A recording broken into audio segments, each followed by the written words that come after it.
स्वागत है। आज हम प्राचीन भारत के इतिहास में काफ़ी गहरे उतर रहे हैं। एक ऐसे साम्राज्य की कहानी जानेंगे जो शक्ति और प्रभाव का प्रतीक बन गया, मगध। हाँ, मगध का इतिहास वाकई बहुत दिलचस्प है।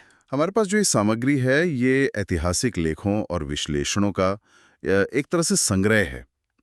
ये मगध के इतने प्रभावशाली उदय, इसके जो प्रमुख राजवंश थे और वो क्या कारण थे जिन्होंने इसे इतना सफल बनाया, उस पर रोशनी डालते हैं। हमारा मकसद है कि इन स्रोतों से जो सबसे अहम जानकारियां हैं उनको सामने लाएं। हम ये समझने की कोशिश करेंगे कि भाई आखिर मगध प्राचीन भारत का सबसे शक्तिशाली महाजनपद बना कैसे, और इसने आगे चलकर जो विशाल मौर्य साम्राज्य बना उसकी नींव कैसे रखी। हाँ, ये देखना वाकई बहुत आकर्षक है कि कैसे भूगोल, अर्थव्यवस्था और राजनीति, इन सब चीजों ने मिलकर एक छोटी क्षेत्रीय ताकत को एक इतने बड़े साम्राज्य में बदल दिया। तो चलिए शुरू करते हैं। मगध स्थित कहाँ था ये? जानकारी के हिसाब से ये आज का जो बिहार है उसमें पटना और गया जिलों के आसपास का क्षेत्र था। हाँ बिल्कुल। और इसकी जो भौगोलिक स्थिति थी वो स्ट्रेटेजिक रूप से बहुत महत्वपूर्ण थी। इसके उत्तर में अगर देखें तो वज्जी गणराज्य था, जिसमें लिच्छवी जैसे काफी शक्तिशाली कबीले थे। करेक्ट। उनकी राजधानी वैशाली थी। हाँ। पश्चिम में काशी था, हालांकि बाद में उसे कौशल ने अपने अधीन कर लिया था। अच्छा। तो 6ठी शताब्दी ईसा पूर्व के आसपास ना इन महाजनपदों उस दौर के जो बड़े राज्य या क्षेत्रीय शक्तियां थीं, उनके बीच एक तरह से वर्चस्व की लड़ाई शुरू हुई। और इसी संघर्ष के दौर में मगध एक प्रमुख शक्ति बन के उभरा, जिसने फिर धीरे धीरे एक साम्राज्य का रूप ले लिया। तो आइए उन राजवंशों पर एक नजर डालें जिन्होंने इस साम्राज्य को आकार दिया। हाँ बिल्कुल। सबसे पहले तो बृहद्रथ राजवंश का जिक्र आता है। विवरण तो यही बताते हैं कि बृहद्रथ ने इस वंश की स्थापना की थी। सबसे प्रसिद्ध राजा शायद जरासंध थे। महाभारत में उनका वर्णन एक बहुत ही शक्तिशाली योद्धा के रूप में है, और माना जाता है कि इस वंश के जो अंतिम शासक थे रिपुंजय, उनकी हत्या उनके ही मंत्री पुणिक ने कर दी थी। अच्छा। इसके बाद कुछ सूचियों में प्रद्योत राजवंश का नाम आता है। कहा जाता है कि इसके संस्थापक प्रद्योत थे, जो पुनिक के पुत्र थे। लेकिन यहाँ थोड़ी गड़बड़ है, शायद स्थिति थोड़ी उलझी हुई सी लगती है ना? हाँ, यहाँ थोड़ी सी स्पष्टता चाहिए। ज्यादातर जो ऐतिहासिक साक्ष्य हैं वो प्रद्योत को असल में अवंती का राजा मानते हैं, जिसका केंद्र उज्जैन था। अवंती, उज्जैन वाले। हाँ, तो हो सकता है कि कुछ समय के लिए मगध पर अवंती का प्रभाव रहा हो, या फिर किसी लिस्ट में कोई गलती हो गई हो, इसलिए उन्हें मगध के शासकों में गिन लिया गया। पुराणों और बाद के जो बौद्ध और जैन ग्रंथ हैं, उनमें उनके और हर्यंक वंश के बिंबिसार के समय को लेकर काफी मतभेद है। पर जो समकालीन माने जाने वाले स्रोत हैं, जैसे कुछ बौद्ध और जैन ग्रंथ, वो उन्हें अवंती और मगध बिंबिसार के समय का समकालीन ही मानते हैं। और इस दौर में, जैसा कि महाकाव्यों से भी पता चलता है, ब्राह्मणवाद और बौद्ध धर्म ये प्रमुख धार्मिक विचारधाराएं थीं। ठीक है, चलिए इसे थोड़ा और समझते हैं। अब आते हैं हर्यंक राजवंश पर, जो ऐतिहासिक रूप से ज्यादा पुष्ट लगता है। इसकी स्थापना बिंबिसार ने की थी। इनका शासनकाल मोटा मोटा मान ले तो 544 ईसा पूर्व से 492 ईसा पूर्व तक रहा, और ये गौतम बुद्ध के समकालीन थे। हाँ, ये महत्वपूर्ण पॉइंट है। बिंबिसार ने मगध के विस्तार की एक बड़ी स्पष्ट नीति अपनाई थी। इन लेखों से पता चलता है कि उन्होंने पूर्व में जो अंग राज्य था, आजकल का भागलपुर के आसपास का इलाका, उस पर विजय प्राप्त की, और साथ ही उन्होंने कूटनीति का भी खूब सहारा लिया। कौशल के राजा प्रसेनजित की बहन से विवाह किया। हाँ। इससे पश्चिम में एक शक्तिशाली पड़ोसी से दोस्ती हो गई। हाँ, ये विवाह सिर्फ रिश्तेदारी नहीं थे, ये बेसिकली रणनीतिक चालें थीं। कौशल से विवाह करके पश्चिमी सीमा सुरक्षित हो गई, तो बिंबिसार पूर्व की तरफ ध्यान दे सके।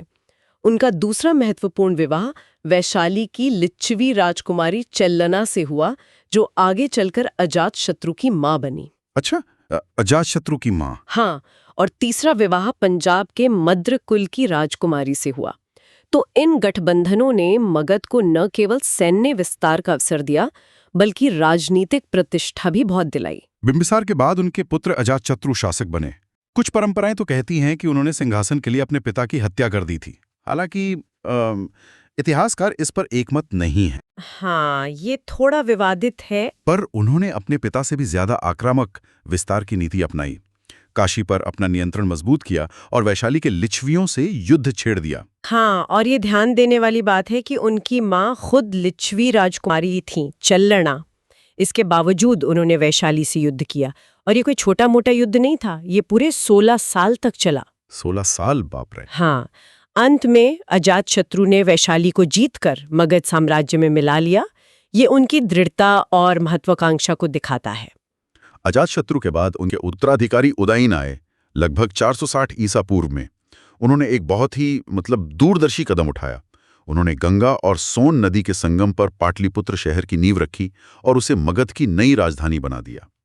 यहाँ एक महत्वपूर्ण मोड़ आता है। हाँ, बिल्कुल, पाटलिपुत्र। ये जगह न केवल साम्राज्य के लगभग केंद्र में थी, बल्कि नदियों से घिरी होने के कारण व्यापार और सुरक्षा दोनों ही नजरिए से बहुत ही यूनिक थी। पाटलिपुत्र का चुनाव वाकई एक स्ट्रेटेजिक मास्टर स्ट्रोक था। इसके बाद फिर शिशुनाग राजवंश सत्ता में आया। इसकी स्थापना शिशुनाग नाम के एक अमात्य मंत्री ने की थी। मंत्री ने? अच्छा। हाँ। इनके शासनकाल की सबसे बड़ी और निर्णायक उपलब्धि थी अवंती राज्य की शक्ति का पूरी तरह से विनाश। जानकारी मिलती है कि इससे मगध और अवंती के बीच जो करीब 100 साल पुरानी दुश्मनी चली आ रही थी, वो खत्म हो गई। ओह, 100 साल पुरानी। हाँ, और अवंती हमेशा के लिए मगध साम्राज्य का हिस्सा बन गया। इस वंश के एक शासक थे कालाशोक, या काकवर्णिन भी कहते हैं। उन्होंने कुछ समय के लिए राजधानी वैशाली भी बनाई थी, और अंतिम शासक महानंदन बताए जाते हैं। और फिर आया नंद राजवंश, जिसकी स्थापना की महापद्म नंद ने। इन्हें तो प्राचीन भारतीय इतिहास के सबसे शक्तिशाली और शायद सबसे ज्यादा खौफ पैदा करने वाले शासकों में गिना जाता है। हाँ, बिल्कुल। इनकी शक्ति का अंदाजा आप इसी बात से लगा सकते हैं कि जब विश्व विजेता सिकंदर उत्तर पश्चिमी भारत पहुंचा, तो उसके सैनिकों ने गंगा पार करके पूर्व में नंद साम्राज्य की विशाल सेना का सामना करने के विचार से ही आगे बढ़ने से इनकार कर दिया था। सच में? हाँ, महापद्मनंद ने साम्राज्य का जबरदस्त विस्तार किया। इसमें कलिंग यानी आज का उड़ीसा और कोसल जैसे महत्वपूर्ण क्षेत्रों पर विजय शामिल थी। उन्होंने एकराट की उपाधि धारण की। एकराट, इसका क्या मतलब हुआ? इसका अर्थ है एकमात्र संप्रभु, जिसने अन्य सभी शासकों का नाश कर दिया हो। उड़ीसा का जो हाथी गुम्फा शिलालेख है, उसमें उनकी कलिंग विजय का साफ साफ उल्लेख है। उसमें यह भी लिखा है कि नंद राजा वहां से जिन की एक मूर्ति ले गए थे, और उन्होंने वहां एक नहर भी बनवाई थी। नहर भी? काफी काम करवाया मतलब। हाँ, पुराणों में तो उन्हें सर्वक्षत्रांतक यानी सभी क्षत्रियों का अंत करने वाला और अपरो परशुराम यानी दूसरा परशुराम ऐसी उपाधियां दी गई हैं। बाप रे, सर्वक्षत्रांतक, ये तो बहुत बड़ी उपाधि है। और इन लेखों में उनकी विशाल सेना का भी जिक्र है। कहा जाता है कि उनके पास 2 लाख पैदल सैनिक थे, 60,000 घुड़सवार और 6,000 युद्ध हाथी। हाँ, इतनी बड़ी सेना, इसको बनाए रखना, इसका प्रबंधन करना, इसके लिए तो भाई एक बहुत ही कुशल और शायद बहुत कठोर टैक्स कलेक्शन सिस्टम की जरूरत रही होगी। निस्संदेह अपार धन और एक विशाल सुसंगठित सेना, यही उनकी ताकत का मुख्य आधार थी। लेकिन कुछ विवरण उनके पतन का एक कारण उनकी अलोकप्रियता भी बताते हैं। ऐसा कहा जाता है कि उन्हें निम्न कुल का माना जाता था। अच्छा। हाँ, जिससे शायद उस समय का जो अभिजात्य वर्ग था, वो उनसे खुश नहीं था। नंद वंश के अंतिम शासक थे धनानंद। ये महापद्मनंद के 8 पुत्रों में से एक थे। वे अपनी धन लोलुपता और शायद कठोर शासन के लिए जाने जाते थे।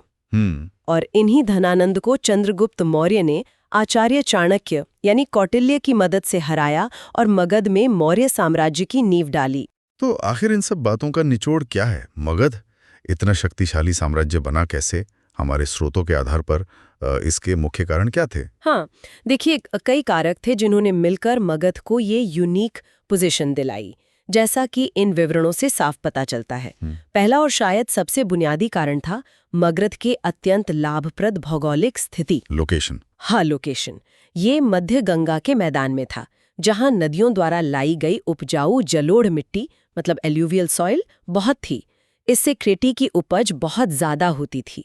इस एग्रीकल्चरल सरप्लस से न केवल आबादी का पेट भरता था, बल्कि राज्य को भारी राजस्व भी मिलता था। और इसी राजस्व से फिर बड़ी सेना रखना संभव हुआ। बिल्कुल। दूसरा महत्वपूर्ण कारक था लोहे के भंडारों की सुलभता। जानकारी ये है कि मगध के दक्षिण में जो आज का छोटा नागपुर पठार वाला इलाका है, वहाँ अच्छी क्वालिटी वाले लौह अयस्क के बड़े भंडार थे। अच्छा, लोहा वहां से मिलता था। हाँ, इससे मगध के लिए बेहतर और ज्यादा संख्या में हथियार जैसे तलवारें, भाले वगैरह और खेती के उपकरण जैसे हल के फाल बनाना आसान हो गया। ये उन महाजनपदों की तुलना में एक बड़ा टेक्निकल एडवांटेज था, जिनके पास लोहे के ऐसे स्रोत नहीं थे। हाँ, ये तो बहुत बड़ा एडवांटेज रहा होगा। हाँ, पर यह ध्यान रखना जरूरी है कि लोहे की उपलब्धता ने ही अवंती को भी एक शक्तिशाली राज्य बनाया था, क्योंकि उनके पास भी मालवा क्षेत्र में लोहे के स्रोत थे। ओह अच्छा। यही वजह थी कि अवंती इतने लंबे समय तक मगध के लिए एक गंभीर चुनौती बना रहा, जिसे आखिरकार शिशुनाग ने खत्म किया। तीसरा बड़ा कारण था महत्वाकांक्षी और योग्य शासकों की एक पूरी श्रृंखला। बिंबिसार, अजातशत्रु, महापद्मनंद जैसे शासक ये न केवल वीर योद्धा थे, बल्कि कुशल प्रशासक और दूरदर्शी रणनीतिकार भी थे। उन्होंने मगध के विस्तार और उसे मजबूत करने के लिए हर उपलब्ध साधन का उपयोग किया, चाहे वो युद्ध हो, कूटनीतिक विवाह संबंध हो या प्रशासनिक सुधार। और चौथा प्रमुख कारण, जिसका हमने पहले भी जिक्र किया, वो था राजधानियों की स्ट्रैटेजिक पोजीशन। मगध की पहली राजधानी राजगीर या राजगृह वो 5 पहाड़ियों से घिरी ही थी, एक तरह का प्राकृतिक किला। हाँ, बिल्कुल। उस समय की सैन्य तकनीक से उसे भेदना लगभग नामुमकिन था। और बाद में जो राजधानी बनी पाटलिपुत्र, वो तो और भी सुरक्षित और सुविधाजनक थी। ये गंगा, गंडक और सोन नदियों के संगम पर थी, और सरयू नदी भी कुछ दूरी पर गंगा में मिलती थी। ये जो नदियों का जाल था ना, ये एक असाधारण संपत्ति थी। इससे न केवल व्यापार और वाणिज्य के लिए जल मार्ग मिलता था, जो उस समय परिवहन का सबसे तेज और सस्ता साधन था। हाँ, पानी से ट्रांसपोर्ट तो आसान होता है। बिल्कुल, बल्कि इसने सेना और रसद की तेज आवाजाही को भी संभव बनाया। और साथ ही नदियों से घिरा होने के कारण पाटलिपुत्र एक जलदुर्ग यानी पानी के किले की तरह था, जिस पर बाहरी हमला करना बहुत मुश्किल था। तो इन सभी फैक्टर्स ने मिलकर मगध के उदय का रास्ता बनाया। स्रोतों में 6ठी शताब्दी ईसा पूर्व के भारत के बारे में कुछ और दिलचस्प बातें भी पता चलती हैं। जब मगध का उदय हो रहा था, उस समय उत्तर भारत कई स्वतंत्र राज्यों में बांटा हुआ था। इनमें कुछ तो राजतंत्र थे, जहां राजा का शासन था, और कुछ गणतंत्र या संघ राज्य भी थे, जिन्हें गण या संघ कहा जाता था। हाँ, विवरण बताते हैं कि ये गणराज्य, जहां शासन किसी एक व्यक्ति के बजाय लोगों के समूह या सभा द्वारा चलाया जाता था, वो मुख्य रूप से हिमालय की तलहटी और उत्तर पश्चिमी भारत में केंद्रित थे। इनमें शाक्यों का नाम आता है, जिनमें गौतम बुद्ध का जन्म हुआ। हाँ, शाक्य मुनि बुद्ध। हाँ, मल्ल थे, लिच्छवी थे, जो वज्र संघ का हिस्सा थे। ऐसे कई प्रसिद्ध गणराज्य शामिल थे।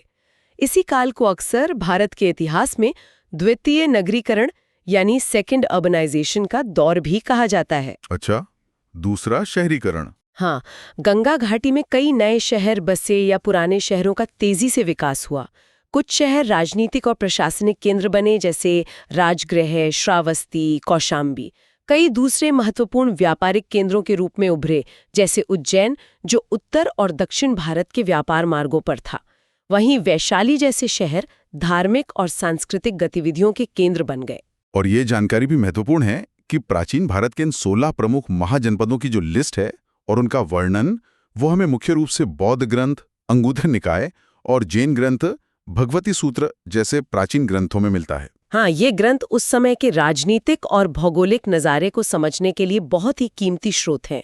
तो संक्षेप में अगर देखें तो मगध का उदय प्राचीन भारतीय इतिहास में राजनीतिक एकीकरण और केंद्रीकरण की एक बहुत महत्वपूर्ण प्रक्रिया को दिखाता है। बृहद्रथ राजवंश की वो पौराणिक सी शुरुआत से लेकर नंदों के शक्तिशाली शासन तक, हर दौर ने मतलब जाने अनजाने मगध की बढ़ती शक्ति और विस्तार में अपना योगदान दिया। बिल्कुल सही कहा। भौगोलिक स्थिति का फायदा, लोहे जैसे प्राकृतिक संसाधनों का होना, योग्य और महत्वाकांक्षी नेतृत्व और सामरिक रूप से सुरक्षित व संचार के लिहाज से उपयुक्त राजधानियां, इन सब के कॉम्बिनेशन ने मगध को उस युग की सबसे प्रबल शक्ति बना दिया। और इसी मजबूत नींव पर चंद्रगुप्त मौर्य ने उस विशाल मौर्य साम्राज्य का निर्माण किया, जिसने फिर पूरे भारत के इतिहास को बदल दिया। हाँ, जिसने भारतीय उपमहाद्वीप के एक बहुत बड़े हिस्से को पहली बार एक राजनीतिक धागे में पिरोया और यहाँ के इतिहास और संस्कृति पर अपनी बहुत गहरी छाप छोड़ी। आज हमने उपलब्ध स्रोतों के जरिए मगध साम्राज्य के इस शानदार इतिहास और उसके असाधारण उदय के पीछे के कारणों को समझने की कोशिश की। हाँ, और इन स्रोतों पर विचार करते हुए एक पहलू जो ध्यान खींचता है वो है नंद शासकों की कथित अलोकप्रियता और उनके निम्न कुल से होने का बार बार जिक्र आना, जिसे अक्सर उनके पतन से जोड़ा जाता है। यहाँ एक सोचने वाली बात यह है कि प्राचीन भारत की सत्ता की राजनीति में सामाजिक स्वीकृति या लेजिटिमेसी का कितना महत्व था। अच्छा पॉइंट है। क्या सिर्फ सैन्य शक्ति और आर्थिक संसाधन ही किसी साम्राज्य को टिकाए रखने के लिए काफी थे, या फिर शासक वर्ग की सामाजिक पृष्ठभूमि और प्रजा, खासकर जो प्रभावशाली वर्ग थे, उनके बीच उनकी स्वीकार्यता भी उतनी ही मायने रखती थी, खासतौर पर एक ऐसे दौर में जब वर्ण व्यवस्था और ब्राह्मणवादी विचारधारा मजबूत हो रही थी। हाँ, ये सोचने वाली बात है। ये एक ऐसा सवाल है जो हमें शक्ति के समीकरणों में सामाजिक और सांस्कृतिक कारकों की भूमिका पर और गहराई से सोचने को उकसाता है। उम्मीद है मगध के इतिहास की ये पड़ताल ज्ञानवर्धक और दिलचस्प रही होगी। अगली बार फिर मिलेंगे एक नए विषय और नई जानकारियों के साथ।